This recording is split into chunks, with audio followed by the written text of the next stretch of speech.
If you were to ask the Jew on the street, whoever that is, about the concept of calling, that person would probably say, we don't have that concept.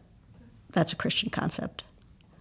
That has a little bit of that's a Christian concept, has a little bit of a charge in it also, because Jews have been oppressed by Christians for a long time in that sense of we're not like them.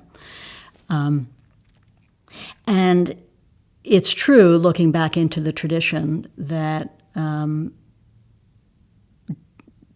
Jewish tradition has not developed a sense of calling in quite the same way that that the Christian tradition has.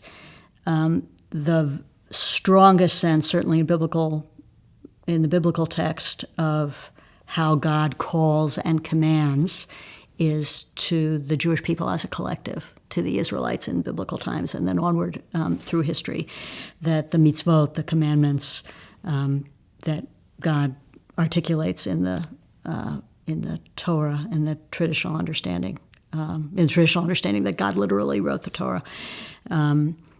The commandments are for everyone. There is no concept in Judaism that there are different commandments for clergy than there are for ordinary Jews. There's no difference. Some people are more learned than others. People have different roles in communities, but the commandments for all of us are the same. And so the predominant force, certainly of the biblical tradition, and this carries forward into rabbinic times, is that God's primary communication with us is to us as a collective. Through the Torah, then through the ongoing, there's an understanding that as the rabbis of the post-biblical period looked into the biblical text and mined it for meaning and actually brought their own creativity and created a whole religion out of it, because what we know as Judaism today is a little bit like biblical religion, but very unlike it too. So the rabbis really created what we know as Judaism on the basis of the biblical text. But the sense of how do we know what God wants of us, the way we are to discern that is through God's communication to the whole Jewish people through the text. So to that extent, the Jew on the streets response that we don't have a notion of individual calling is correct. The average Jew of today, whoever that is, lives life in a very rationalist mode. When the Enlightenment happened and Jews were let out of the ghetto in the 18th century and were invited to join the modern world, which before, we lived in ghettos and we'd been, chased from one country to another.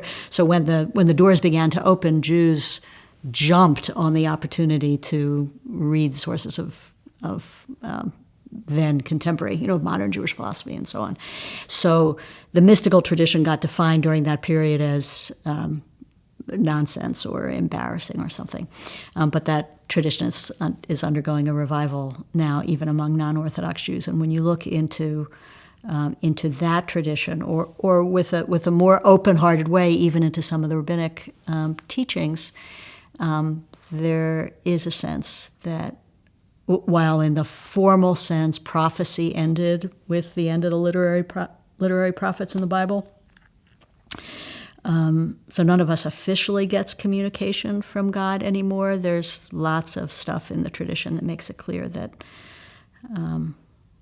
people are listening and watching and attuning themselves for the divine and engaged in a regular, constant process of purifying the heart and mind in order to be open and ready to receive, to live fully into the divine revelation that's already been given collectively, and to answer the question, well, how am I supposed to be true to that?